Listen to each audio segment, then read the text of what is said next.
बिस्मिल्लाहिर्रहमानिर्रहीम। अस्सलाम वालेकुम बच्चों, कैसे हैं आप लोग? यकीनन आप लोग सब ठीक होंगे। हमने लास्ट टाइम आपके लिए एक नया सिलसिला शुरू किया है आदाब ज़िंदगी के मुतालिक, और इसमें हम आपको खाने पीने के आदाब के बारे में बता रहे हैं। लास्ट टाइम हमने आपको खाने पीने के 6 आदाब बताए थे।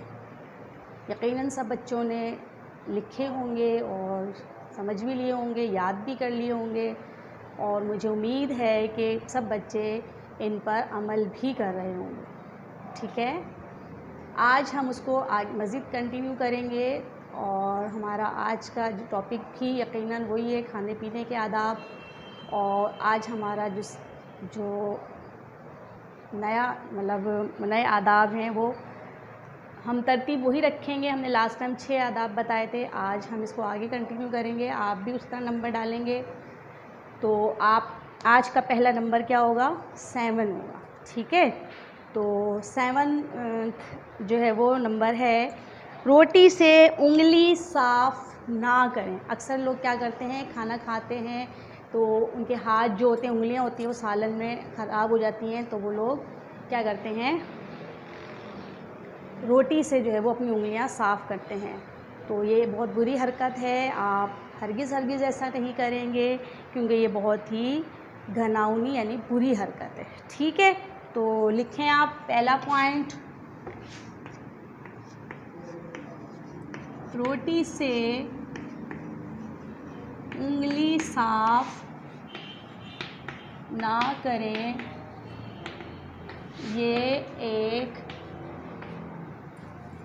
ये बहुत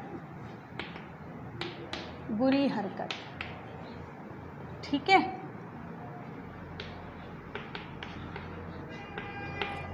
समझ आ गया? सेकंड नेक्स्ट पॉइंट है नंबर 8, रोटी को झाड़ने और पटखने से परहेज़ करें। अक्सर लोग क्या करते हैं, जब खाना आता है सामने तो रोटी को जो है वो ज़ोर ज़ोर से झाड़ते हैं हाथों से या इस तरह से करके, और या फिर जो है वो रोटी को उल्टा पुल्टा उलट पुलट करके पटकते हैं। तो ये भी अच्छी हरकत नहीं है। तो आप लोगों को भी जो है इस चीज़ से परहेज़ करना चाहिए कि आपके पास जब रोटी आ रही है तो उसको जो है वो बुरी तरीके से झाड़ें ना और उसको पटखें ना। ठीक है, समझ आ गई बात? सेकंड है, रोटी को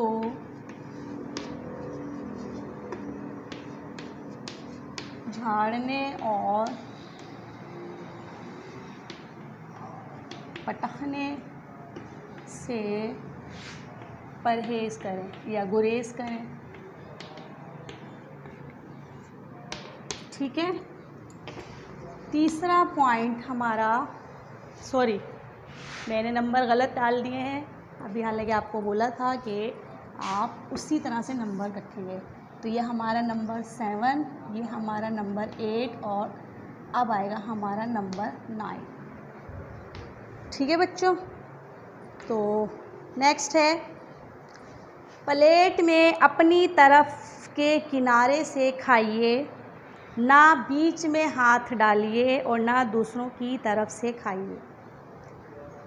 ये बहुत ही बुरी हरकत होती है। प्लेट में अगर एक से ज़्यादा अफराद खा रहे हैं, अक्सर ऐसा होता है 2 बहन भाई आपस में खाना खा रहे होते हैं, तो ऐसी सूरत में हमेशा खाना अपनी तरफ से साइड से खाना चाहिए, ना तो बीच में निवाला डालें और ना ही जो है दूसरे की तरफ से खाने की कोशिश कीजिए, बल्कि हमेशा अपनी तरफ, अपनी साइड से जो किनारा है, आपकी प्लेट का जो हिस्सा है आपके सामने, उस तरफ से जो है वो खाना खाइए। ठीक है, सब बच्चे ऐसा करेंगे ना? प्लेट में अपनी तरफ से, अपनी तरफ के किनारे से खाइए,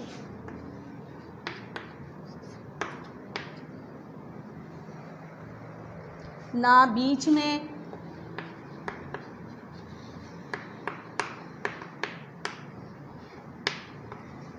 हाथ डालिए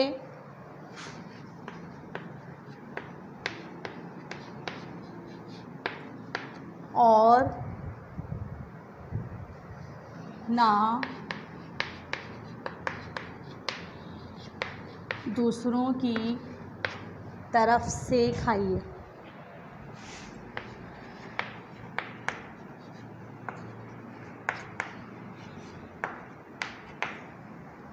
ठीक है, पॉइंट समझ में आ गया आपको अच्छी तरह से? शाबाश। नेक्स्ट पॉइंट देखिए, अक्सर ऐसा होता है खाना खाने के दौरान निवाला नीचे गिर जाता है, तो बहुत से लोग क्या करते हैं, उसको फेंक देते हैं, नहीं ये ख़राब हो गया। यकीनन जब आप खाना खा रहे होते हैं तो वो जगह साफ़ होती है, ऐसी बात नहीं है कि आप गंदी जगह पर बैठ के खाना खाएंगे। दस्तरखान पे बैठे हैं, जगह भी साफ़ करके बैठते हैं, तो ऐसी सूरत में आपका निवाला जो है आप उसको ज़ाया नहीं कीजिए, बल्कि उसको उठाकर साफ़ करके खा लें या फिर धो कर खा लें। कभी भी उस निवाले को ज़ाया ना कीजिए, ठीक है? रिज़्क़ की कदर कीजिए। अल्लाह ताला उन लोगों से बहुत खुश होते हैं जो रिज़्क़ की कदर करते हैं, उसे एहतियात से खाते हैं उसे ज़ाया नहीं करते। जितनी ज़रूरत हो आप उतना इस्तेमाल करें, ठीक है? अक्सर लोग खाना खाने के दौरान प्लेट में सालन छोड़ देते हैं और उसको लोग फेंक देते हैं, तो ये भी बहुत बुरी हरकत है। आप जो है उस अपनी प्लेट में इतना ही सालन डालिए जितना कि आपने खाना है, थोड़ा ले लें, मज़ीद ज़रूरत पड़े आप दोबारा ले लीजिए, ठीक है? चलिए आगे देखिए लिखें अब, निवाला गिर जाए तो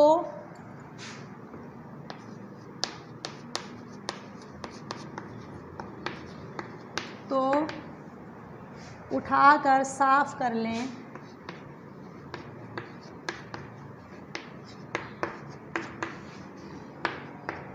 धो लें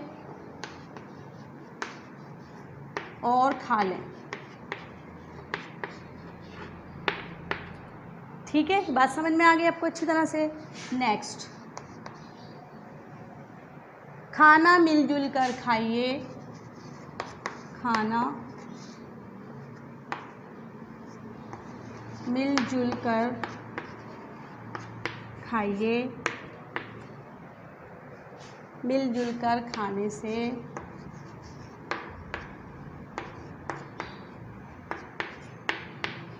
से उल्फत व मोहब्बत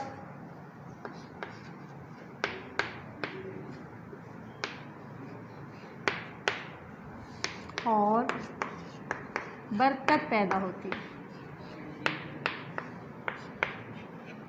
ठीक है, अक्सर घरों में ये होता है कि हर शख्स अपना अपना खाना लेकर अलग अलग बैठकर खा रहा होता है, तो इस तरह खाने से आपस में मोहब्बत पैदा नहीं होती। घर के अफराद में मोहब्बत प्यार पैदा करने का एक सबसे बेहतरीन तरीक़ा ये है कि खाना सब मिलकर खाएं, दस्तरखान लगाएं और सब मिलकर एक साथ बैठकर खाना खाएं। इससे अल्लाह ताला घर के अफराद के दिलों में एक दूसरे की मोहब्बत और उल्फत पैदा करता है।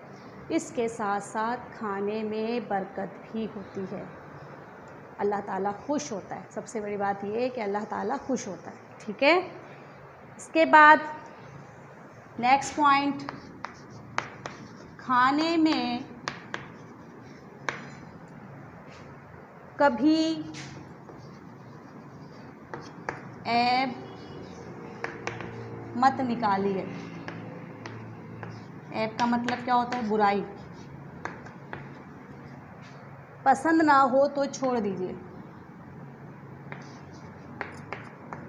पसंद ना हो तो छोड़ दीजिए।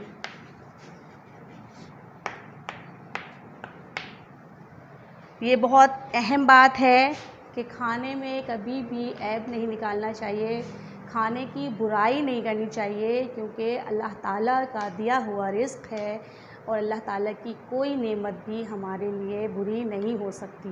तो अल्लाह ताला की दी हुई नेमतों में ऐब नहीं निकालना चाहिए। खाना बहुत बड़ी नेमत है, अल्लाह ताला आपको दे रहा है, आप अल्लाह ताला का शुक्र अदा कीजिए। और अगर आपको खाना अच्छा नहीं लग रहा है तो आप उठ जाइए, आप नहीं खाइए, छोड़ दीजिए, कुछ और खा लें। लेकिन खाने की बुराई करना कि इसमें ये मसला है, इसमें वो मसला है, तो बहुत बुरा बना हुआ है, ये बहुत सा गुनाह है। अल्लाह ताला इस बात से नाराज़ होते हैं। इसलिए प्यारे बच्चों, खाना खाने के वक्त आप लोगों को जो मिल जाए अल्लाह ताला का शुक्र अदा कीजिए, क्योंकि ऐसे भी लोग हैं जिनको कई कई दिन तक खाना नसीब नहीं होता। हम तो अल्लाह का शुक्र है, बहुत खुश नसीब हैं कि अल्लाह ताला हमें तीनों वक्त खाने को देता है और अल्लाह ताला अपनी नेमतें हमें दे रहा है। आप देखिए कितने गरीब बच्चे होते हैं जिनको कई कई वक्त खाना नसीब नहीं होता है। ठीक है, तो हमेशा अल्लाह ताला का शुक्र अदा कीजिए, जो खाने को मिल जाए वो खा लीजिए। और अगर खाना आपको समझ में नहीं आ रहा है, पसंद नहीं आ रहा है, कोई मसला है, तो आप उसको छोड़ दीजिए खामोशी से। ठीक है, यकीनन अब बच्चे सब इस बात पर अमल करेंगे और खाने में ऐब नहीं निकालेंगे, खाने की बुराई नहीं करेंगे। ठीक है बच्चों, तो ये था आज का लेक्चर। खाने पीने के आदाब हमने आपको मज़ीद 6 पॉइंट बताए। अब आपका होमवर्क जो है क्या है, होमवर्क में आपको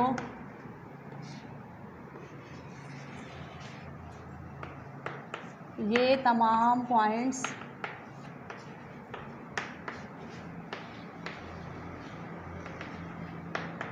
कॉपी में लिखने आपने तरतीब से। ठीक है, समझ आ गया? तमाम पॉइंट्स आपने अपनी कॉपी में लिखने हैं। और इसके साथ ही हमारा आज का लेक्चर ख़त्म हुआ। मुझे इजाज़त दीजिए, अल्लाह हाफिज़।